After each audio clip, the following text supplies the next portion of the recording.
Bonjour, bonsoir, Nabino Nyonso, Bozui Libaku, Yako, Yandabiso, na direct, na bas chaîne Nabino Bolingaka Mingi, Eden Télévision, Ndeto Kutanaka, Pona Toso, la info du jour, Boyebi Lobby, Tosuki Saki, Te, via Tanto Lobaki Torobanda Lelo, na Oyo Tozanga Kikope Sabino Lobby, Pe, Torope sa suite, ya information toujours na cadre Ndeto Lobaka, Kongweza Munene, makambu ezangaka te, makambu ezangaka te.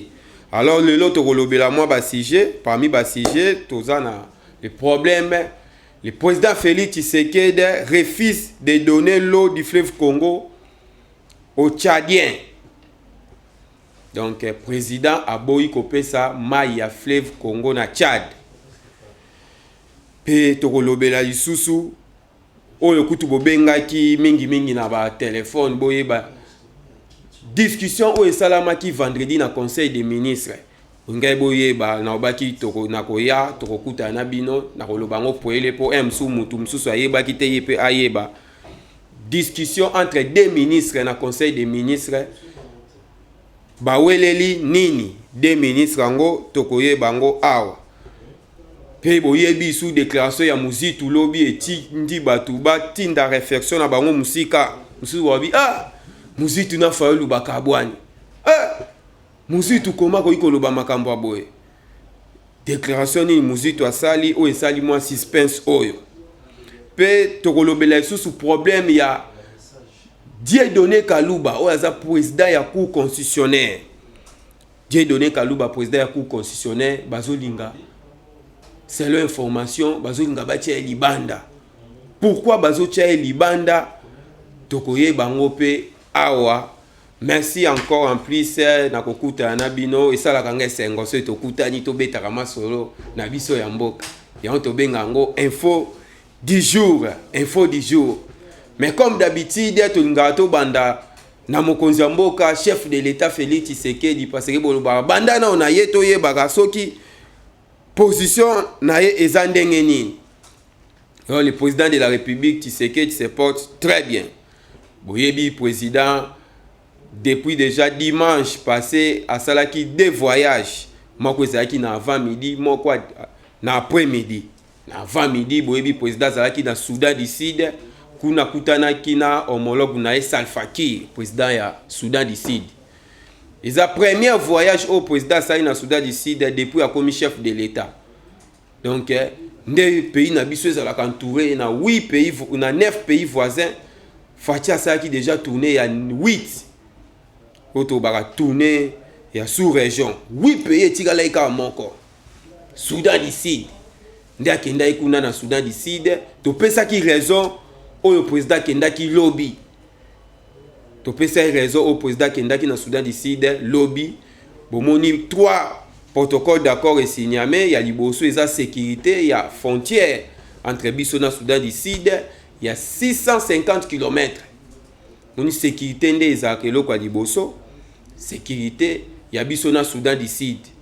Pe ya misa tout accord etali makambu ya exploitation ya pétrole, pe agriculture na élevage. Pe na masolo na bango Salva Kiir apledaki kaya ba Tchadien. Nde basengaki mai.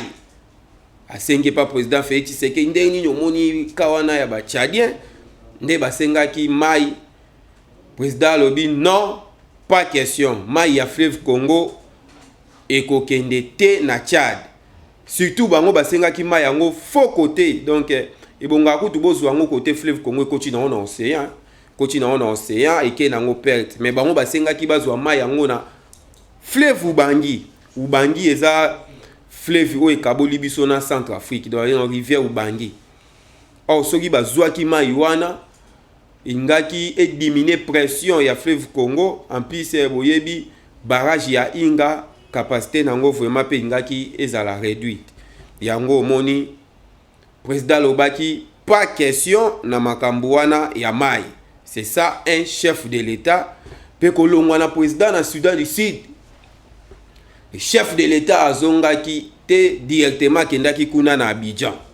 Na Abidjan ezalaki problème ya COP 15. Donc COP 15. Moni fatia tambouli na ba COP ebela zai na COP 26. oyo esalami lelo na Côte d'Ivoire esalamaki lobi ezali COP 15 oyo bazolobola mpo na désertification na sécheresse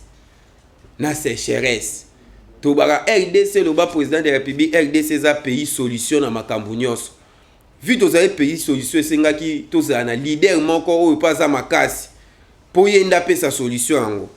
Alors le président de la République abundaka neti na makambo etali sécheresse na RDC eza na mabele donc 80 millions de terres arabes nde lobama ye moko 80 millions ya terres arabes malgré tango aye na pouvoir facha so sala discours ka ya 80 millions ya terres arabes de ko se rendre compte njoka na 80 millions wana lobaka 2 millions déjà bato Kabila déjà bateka bino moko bo uti ko landa rapport ebimaki yawa dernièrement ya gouvernement uti ko récupérer 12 concessions forestières oyo ba régime akala etekelaki bapaya botekeli bato ba concession wana basala ta bilanga te mais bakata kaka banjete pe botekeli bapaya. Donc grâce à président Félix na minute oyo to récupérer 12 concessions forestières wana oyo eza équivalent ya 2 millions d'hectares. 2 millions d'hectares. Tala au moment où ba pays mususu ezo développer tout le monde na ba Sénégal wana wabi a Sénégal a komi na TGV. Sénégal a sali stade. Otali richesse à Sénégal en pe banguba babiloko moko boezanga China. Mais ozomona pays na biso tozana 80 millions de terres arabes. Mais tozali na régime moko po batu bazwa ba exploitata 5 millions pa na bilanga. Mais bango bazoteka nde 2 millions et pas bapaya. Donc nous avons un régime moko ya batu ya maboma. Régime akala ya batu ya maboma. Le président de la République Tshisekedi grâce à politique na Bolanda qui déclaration ya F Bazaïba ministre ya environnement donc récupéra qui 12 concessions forestières wana ils ont capacité à 2 millions na minute oyo toyi ko lobasiko RDC azana 80 millions de terres arabes ndenge moko président lobaka na discours na ye moni président obaki mboka eza munene congolais tout azana place na ye na mboka na ye. Félicitations na ba congolais na moni ni oya basketteur oyo Mutombodi Kembe après ko sala ba hôpital na ye auti ko ya awa na ba investisseur na ye na mbongo ne na maboko 1,7 milliards de dollars oya tianga iniki mapo na bilanga bato aboyende tozoluka ke bilanga développement ya mboka bandaka bien na bilanga. Alors ndeto bandai koloba président de la République azalaki na COP 15 o esalamaki na Abidjan na Côte d'Ivoire. To bandaka na ye po boyeba président azawapi azosala nini. Pe na wana toke na oyo bostunaki mingi na ba téléphone par rapport ya koswa na oyo ezalaki na conseil des ministres ya vendredi. Biso tout oyebi vendredi ezalaki 52e conseil des ministres. Mais avant tout que na koswa na wana eko permis to profiter mbala moko to pesa pe makambo lekaki vendredi on a conseil des ministres. Oyebi na conseil des ministres et bobi ezali c'est conseil des ministres au président de la République azalaki vraiment satisfait na biloko nini na ba rapport oyo azwaki mais na rapport moko nde président asepelaki vraiment nango te pe azalaki desi makasi rapport yango tokopesa pe rapport wana nde yango ekriaki mbutu koswana entre deux ministres na kati ya rapport des ministres na kati ya conseil des ministres. Na conseil des ministres oyo esalaki ke président azala na esengo ezalaki koyoka rapport ya trésorerie oyo ezwi excédent donc oyo babenga ngo record du jamais vu excédent esalamaki na niveau ya trésor public ya 943 millions de dollars wana excédent donc mbongo eleki na mois d'avril 943 millions de dollars. Yango moni babiloko mususu tango ozoloba non ngai na osala eloko oyo atoza na eloko te lobaka na kosala ngo détermination wana nzambe pe akoya na sima ya na yo na détermination wana ndenge mona président de la république azui pouvoir aye kokuta kesa lete za nango te mayemba la moko boye discours gratuité ya enseignement combien de bato basekaki ye oyo vraiment makamni azoloba pe babimisi gratuité ya enseignement ngo babie kokuta 2 milliards par an sko atali nanu budget ngo akuti ya 3 milliards mais ya maloba boyebi bato wana bazaka na ba budget moko ya mupepe mais ya tie déjà gratuité ka ya enseignement ka na enseignement ya pamba déjà ezozwa 2 milliards par an basekaki fort obi oyo 3 mois c'est beaucoup ba marche ko salama ba enseignant ba ko sala ba marche via za ki déterminé so za déterminé à likambu na nzambe pa ko sunga lelo toza 3e année banda gratuité ya enseignement banda totika jamais komona marche ya ba enseignant o bazo réclamer ata mois moko ya retard ya salaire ezalaka te tangu ya pesi ide batu ya mutema malamu baye kotia maboko bomoni ba banque mondiale baye ba FMI baye ba nini baye sale eloko eza malamu ndenge moko président de la république afandi boye programme de développement ya 145 territoires webi programme ya développement ya 145 territoires wana eza programme moko fa oyo tango ezo banda elobi moko na conseil des ministres il faut relancer makambo mbao botunaki pe pourquoi programme wana ewumeli topesa bino ba raison oyo ewumelaki tobaye programme wana vo banda il faut ba gouverneur o bazana ba province bazana au même moral na chef de l'état parce que gocha gouverneur mususu boye azana ekabiste ayika saboter ango pour eloko wana eko toucher ba territoire nyonso on a mboka na biso ezana ba ka mususu province nde ezana problème na on peut ça exemple province moko mutu mo ebisinga province mais si oyebi province ya Mai Ndombe na yo karango abi MC yo dibonde leza programme à 145 territoires ibanda pour province wana ya Mai Ndombe ata 2 km ya makadam alfate ezate imaginez province ce que territoire nango kozala na ndenge ni allez-y comprendre donc il y a un programme moko avoué banda il faut batu oyo ba ozala wana o ba gérer ba province o ba gérer ba territoire wana il faut bazala batu oyo bazan na même morale na vision ya chef de l'état bazan na souci ya ko développer mboka lokola ye moko azola kisaza na souci wana lokola ye moko azola kisaza na souci wana yango moni amartela ki nanu na ba élection ya ba gouverneur élection ba gouverneur boyebe si la ki vendredi bino moko bolanda ki résultat na ba émission na biso to sali parce que awa info du jour ezaka chaque jour il faut rater yango te pour soko rater yango o rater makambo ebele po makambo su to lobela to ozongela isute isenga ki nanu ba élection ya ba gouverneur esalama ba élection esalami bino tout bomona ki résultat nde topesaki après ba élection ba gouverneur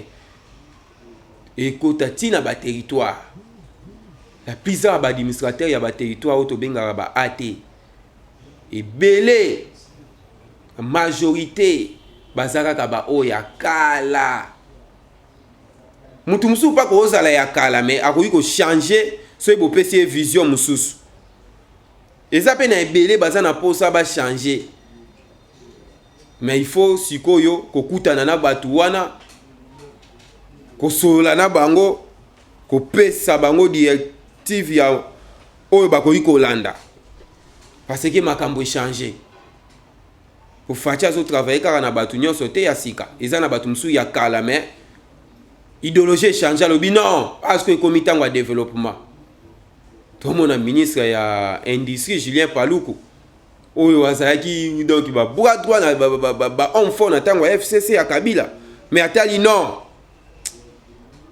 il faut peut-être changer to sali pe mabe mingi ye wana aza parmi na minute oyo ba ministre oyo bazo pesa ba ministre oyo bazo sala musala lolenge longo bani ndenge moko na ba administrateur mususu tolobi te balongola bango nyonso mais toza na posa tout l'administrateur ya ba territoire bazala na souci ya développement ya ba territoire pour ba territoire ebele za ya kokufa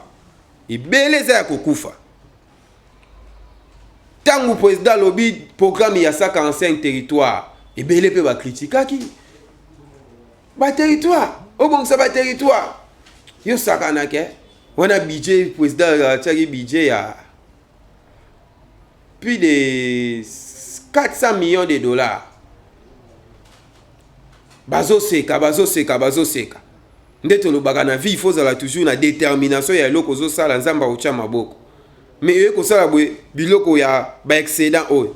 Yo tie programme moko ya 500 millions mais aujourd'hui excédent ya 943 millions na mois moko. Ya omoni na conseil des ministres le président de la République qui tangwa zui rapport oyo ya excédent lobi boye. Bozwa yango bokotisa yango na programme ya développement ya 145 territoires. Donc na liro tozo kende okomona programme wana ekokoma na ba budget ya ba milliards. Nde baloba na makambu nyonso bino moko na il faut bocha un pas. Le gouvernement kotia ba partenaire pe bakoya. Parce que to landa déjà ministre ya intégration régionale, ministre territoriale Guy Luando tozomona nde azoyamba batu ya ndenge na ndenge o bazoya toujours pona ko accompagner programme ya 145 territoire ba investisseur ya ndenge na ndenge bazoya. C'est ça eloko biso to lingaki yango wana. Parmi ba rapport wana nde ECP isaki chef de l'État na conseil des ministres ya vendredi. Na rapport oyo ya 30% na salaire ya ba fonctionnaire ya l'État pe président de la République a sepelaki pe na yango président de la République a lobaki bocha pe mesure pona kotinda ba fonctionnaire ba komeli ba kende ba retraite. Oyebi fatia kokuta condition moko muna fonctionnaire moko mukolo 85 ans. Il y a l'école Moussous qui a enseigné à 70 ans. Donc, régime à Kalabaïba, il y a qui retraite.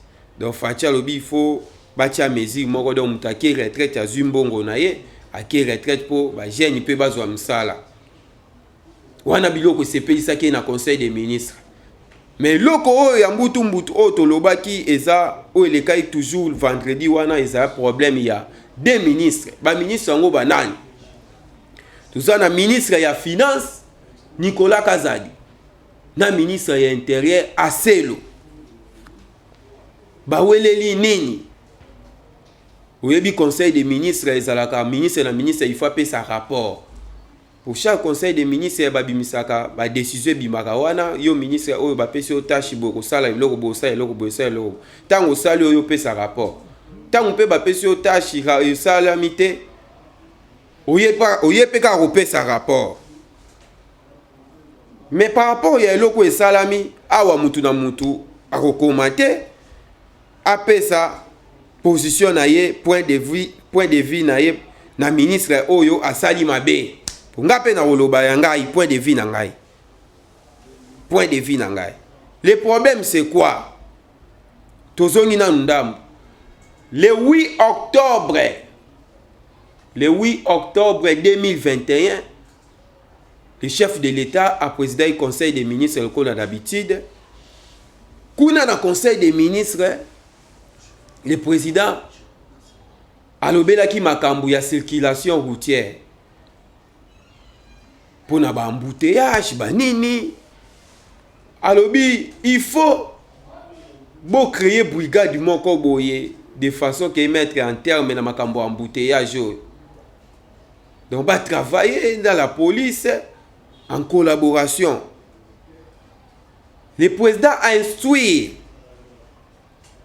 tozoloba eza rapport ya 23e conseil des ministres où salamaki le 8 octobre 2021. Rapport à Mouitangama qui pas porte-parole au gouvernement. Le président de la République a instruit le vice-ministre de l'Intérieur, des Transports et le gouverneur de Kinshasa. Des pouvoirs proportionnellement au soutien financier. Donc, Fati a pris bango pouvoir. De façon que va créer et l'eau moko boye pour mettre en terme na makambu ya embouteillage. Biso tout yebi ministère ya intérieur pour fonctionner intérêt za sécurité pour fonctionner il faut mbongo utaka wapi na finance. Maintenant Fatia loba ke loko wana conseil des ministres tout ba valida ki yango bi OK. C'est-à-dire ministre à finance il faut kaka bimsambo. Puis le président de la République a pesa dit tina délai. Oh ya mbongo wana il faut ebima. Mbongo zaki il faut ebima na dernière trimestre kaka ya année wana ya 2021 donc décembre. Mbongo déjà il faut ebima pour battre au bocha na nzela. Hein? Il faut balia. Sécurité d'abord c'est l'argent. Sécurité c'est l'argent. La sécurité c'est poumon. Donc, balisco est comment qui est pas ya ministre ya finance. Yango moni mbutu ezaki na conseil des ministres. Aselo afundi ministre ya finance c'est pas ya chef de l'État. Obi président. Depuis octobre au tolera biso, opesa biso permission tozwa mbongo pas ministre ya finance ti lelo apesa rabiso te. Ti lelo apesa rabiso te. Ministre ya finance ya meki ko soane yela ki wana. Ngai pona ngai. Ministre intérieur a na raison parce que ministre ya finance jamais ko télémer la décision ya chef de l'État. Pour chef de l'État lobaki na misu na yo. Intérieur ko tsara mbongo te. Ba finance rango nde po esala musala na malamu. Aselo aza na raison côté wana nga na côté la aselo. Comment binono so ba ministre nde boza na binono so boa ba ministre moko taza likolo ministre likolo muninga bino tu boza ba ministre kolinga te muninga ba yina ye po yo ozala lokola meilleur ministre te to boyi makambo wana bino tu boza ba ministre tangu chef de l'État lobi pesa muninga eloko boye pasa la boye pesa ezate yo fina po muninga abeta libanda embouteillage obiso tout wana ngo ba victime le chef de l'État est moko akanga maka na embouteillage na so de mouton ya des bonhommes siko ya embouteillage créé académie terrain mutuka po longwa zandu ekende tiki ngasanye komo longwa zandu ezosuka na limete e ki embouteillage batu wana ba okita makolo na nzela la bazo tambola bazo finga. La plupart bateaux batambola makolo wana ba finga so tuni ba ministre intérieur boyebi ba yebi kombo na été mais ba yebi chef de l'État. Ba yebi chef de l'État.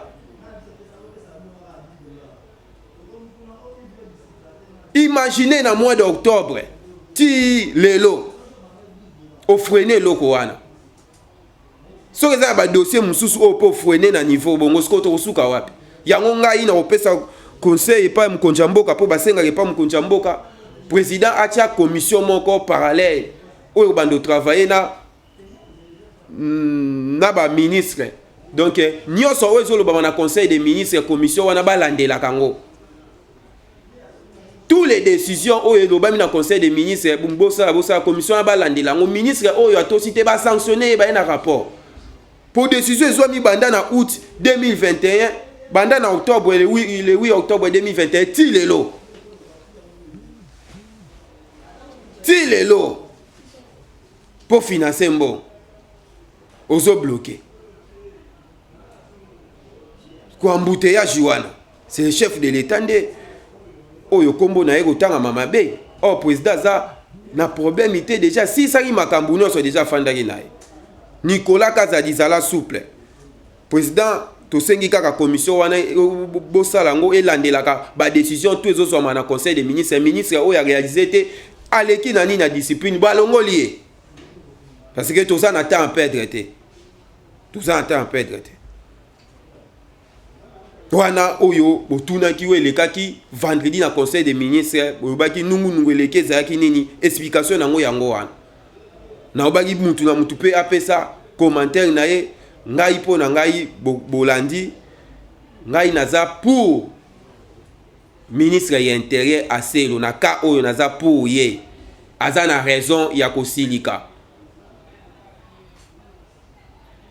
po yende mutu kombo na ye kokende mabe tango ba policier oyo bazosala boye yende mutu ezokende na mutu na ye o mutu nyonso abikaka na salaire na ye tango yozo akotia bapolisier wana nzela finance ezobima te policier wana akozongela toujours système ya mwamba bampuku mbota likaso réputation wana ezobeba du bato batia na nzela il faut bazala bien payé wana débat oyo elekaki na conseil des ministres entre ministre ya intérieur na ministre ya finance alors le problème mosusu kaka oyo tolobaki na basije na biso ya ebandeli tolobaki pe Adolphe Muzitu atubeli Adolphe Muzitu afin façon président Félix Tshisekedi azo gérer mboka et convaincre ye bolandi déclaration ya Adolphe Muzitu nde alobaki lobby Muzitu alobi finalement nini en fait Adolphe Muzitu est convaincu de la performance historique ye moko alobi performance historique ya recette ya caisse à l'état sous Félix Tshisekedi iloko wana bato bazotuna iloko vraiment bimé pa Muzitu ndenge nini c'est ça opposition tolingaki yango oyo ezate opposition ya eni moko boyo moni mutu moko asala eloko mabe ya bien yo eni de zo tiango tina nini oyo komi mutu ya faulu afandi ya wana ya shader afandi ya bango tu bayembaka tokende te tokolala wa baboma biso Kabila zonga bato faulu wana bakomi kolela Kabila zonga.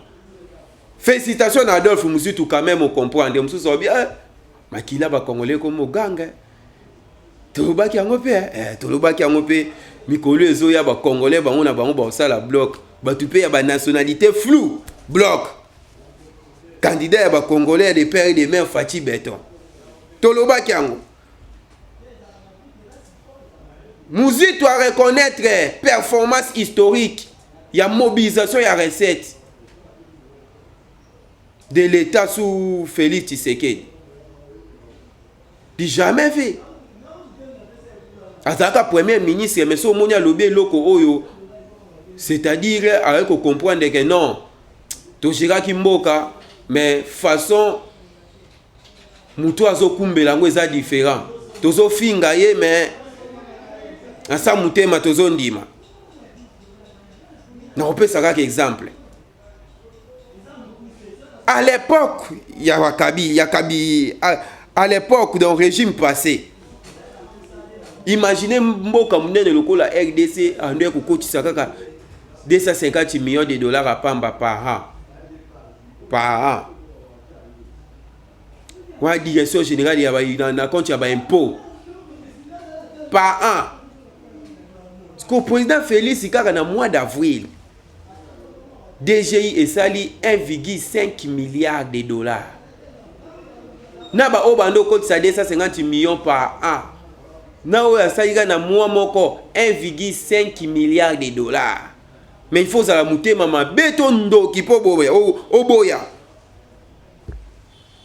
Président Félix Tshisekedi po boya ye il faut la mouté mama betondo ki. Na eloko wana. Yango Muzitu azana réseau ya kondima. Muzitu andimi yo pe ozo excité ozana ba excitation sala tout emboîter les pas toyebi ke bozo ndima na bino mais misusu déjà de ba pesa position pas si po aleka na te valoba. Félicitations encore na Adolphe Muzitu nde ondimi enfin Fati abimi premier président na o etali performance historique ya mobilisation. ya recette de l'État. Yango nde eloko tolingaki yango wana. Fati a utilisé magie mon côté. Kaka babiloko na bino bozalaki nango. A changé pe constitution te. Kaka babiloko ba loi wana kaka. IGF oyo ezo se komo sala musalo ezaka IGF ezaki na kala. Bazo tunoji la lingeti wana utawa. Mais si la lingeti azaka na kala. A travailler pe na bato Kabila. Mais yé moko asali discours à lobby. Koya président Félix Tshisekedi nde tokomo travailler avec na donc na kimia nyonso na pete nyonso pression eza lisusu te.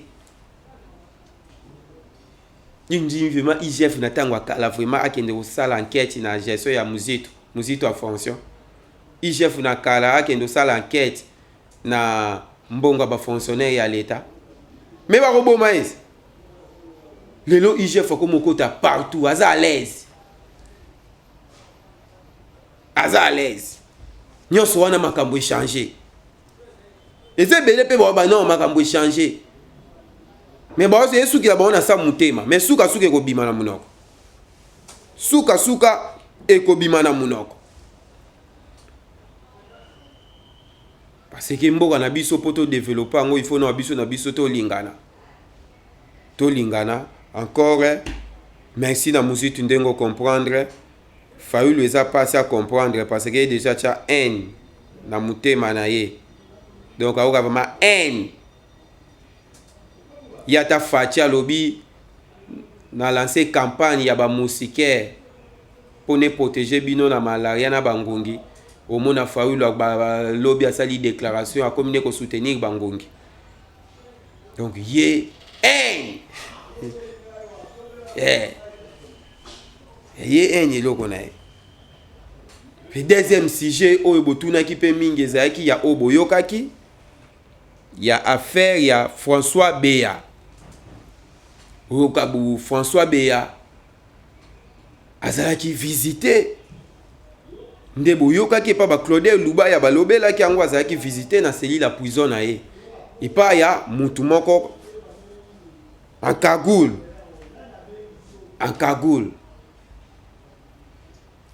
Qui est François Beya? Oui, François Beya, c'est ancien conseiller en matière de sécurité à chef de l'État, puis au Abandé occupé CNS, Conseil national de sécurité. Bakanga qui est à Wazobeta déjà moi depuis Bakanga qui est Bolanda qui porte parole, il y a chef de l'État, il y a qui va indice moko sérieux. Où ils ont l'accès à bateau, bandé ko préparer loko moko ya mabe pour mboka, pour na mkonzi ya mboka. Pour na mkonzi ya mboka. Alors vendredi où ucho leka François Beya va visiter qui na prison ya Makala. Visite ezate ozo kanisa visite ozaka muto otikela mutu moi lipa moi nini. Visite ya mutu moko suspect ayaki. Ya omoni félicitations na mkonzi ya mboka na stratégie o asalaki. Parce que nde balobaka mutu azoka mayele mbala moko. Affaire à François Beya, arrestation ya François Beya ekriaki panique. Si tozo loba boina Kagame azaka mal à l'aise ndeka François Beya azaka na prison. Azaka mal à l'aise. Puis conflit soko landi bien entre président Félix na Kagame yesu makasi na arrestation ya François Beya. So sali remarque. Oyo komi vraiment mbote vraiment ya Kagame boye fati aleki. Bato be ba ye barate. Pe bakanga ka ye moko te. Ba chemzo bakanga François Beya Givanda azana prison, oza secrétaire particulier na ye. Bakanga colonel Lili ya la police ya munene wana wa banda ko beta ntolo na Matadi Kibala. Moi c'est Kabila mutachangai azana ndolo. Eza au moins na plus de 10 personnes oh na osala liste. Na koye la bino po boye ba François Beya bakange na batu combien? Pour tout bakanisa bakanga François Beya ka ye moko. Batu belé bakanga pour na dossier François Beya. Alors nde tolobaki mutu azoka mayele mbala moko le chef de l'État azwaka déjà mayele na liwa ya Delphin Kayimbi oyebi DFC Kayimbi ezali kaka presque bameme kana ba François Beyao ye bakangaka na aéroport pupu na ba matériel ya espionnage pona ko espionner chef de l'état bakei na ye kuna banjo samba boyebi à l'époque wana président de la république nana change te loko moko te na armée bao basambisaka kaka basoda kala o basalaka nini kaka basoda kala donc ti bazosambisa yo makambo zoloba kaka les mêmes bato wana bazotindaka ta lobi boye bo faire attention alinga poata bino boye pa sko erreur ezalaka ya DFC Kayimbi ya bandaka kosamba azozonga ndako azosamba ndako premier jour ya boye yo ba matériel na maboko outi nango afredc soda abimaka pambala te obimaki na autorisation ya nani matériel yango eza na ya nini ya espionner nani bopesanga na mai apesi na mai ya meli ezali mpona na espionner mokonzi ya mboka osiwe mokonzi ya mboka nani atindi yo question wana nde ezalaka problème oyo esalaki DFC Kayimbi toyokaka na ntongo boye adaye nani atindi yo tu vraiment zwi mai isusu ameli na répondre bino mais lobby vraiment na répondre bino tant kaka lobby yango makambu tolamuka na ntongo boye pour mutu moko bapendre DFC Kayimbi chef d'état-major chargé ya renseignement akufi donc imprudence wana ipesaki mayele na ba service ya sécurité nyonso donc mutu oyo aza mutu moko ya ba niveau ya likolo ba DFC Kayimbi wana baza ba massa vraiment ya Kabila ba François Beyao ba travailler trop ba yebi mambo ebele donc mutu ya za niveau ya likolo so bokangi ye bosambisaka ete isusu azongaka ndako yo mutu bakangi François Beyao bafandisi no na aner ebombaka mutu te bata ebele mais ye vraiment bafandaki no na aner azonga ndako te aner prison makala kiso azongaki ndako parce que quand wana pe baolinga pe il faut koboma trace nde tobengaka azongi ndako batie François Beyambala moko na prison ya makala alo na prison ya makala kuna bandokolo miso batiki te bolandi déclaration ya ba ONG na ye soutenaka ye pe déclaration ya député ya Kasai Claude Lubaya oyo auti koloba semaine passée François Beya ba visitaki epa mutu moko boye aza cagoulé donc il y a vraiment na mission donc élimination heureusement ayena fausse cellule c'est-à-dire cellule na yo ya kala zalaki nango na prison ya makala o déjà ba remplaçaki déjà na cellule mususu aye wana na cellule wana pupu mutu wana François Beya zate heureusement bakangaki mutu yango na ba service ya sécurité to baka mutu wana il faut ba protéger poza makambo ebele akoloba aza makambo ebele akoloba ndenge mo temps DFC Kayimbi akufi président na mukanda na ye ya condoléance a regretaki makasi ya mutu oyo il fallait pas kufa ayeba makambo ebele wana dossier obo ngai boyeba ya François Beya obo tunaki ndenge nini toyoki François Beya paitile babeti ye masasi yimba information ndeke ndaka ebele banini vo information yango wana bakangaki suspect kagule yaki na makambo nyonso nde batambolaka kaka mpona kosala mutu mabe akuti ete mais azwaki ba document so bolandi député Claude bazwi ba document bima kamate bakangaki pe dossier na biso ya suka eza autolobie ya cour constitutionnelle boyoki kake beti bou parti Dieudonné Kalouba bazo remplacer pas président de la République. Ni ne sali président a remplacé Dieudonné Kalouba. Président ya cour constitutionnelle. Donc tozongaka nanu sima yango nalobaka voir ata course ya ba athlète o baki marambangu batiaka na likolo moko sima fo babanda mbang yango ya tozongaka nanu mwa sima mukie tozongaka nanu mwa sima mukie sima tofongoli tant bakangi François Beya 2 jours avant boyokaki nungu moko yaki o bakangi pe président ya cour constitutionnelle mais bakangaki ete babengaki ba auditionnaki azongaki na ndako de même président ya cour constitutionnelle na dossier ya Matata Ponyo alobi bien moi na kata dossier ya Matata Ponyo ezate a déclaré cour constitutionnelle et déclaré incompétent.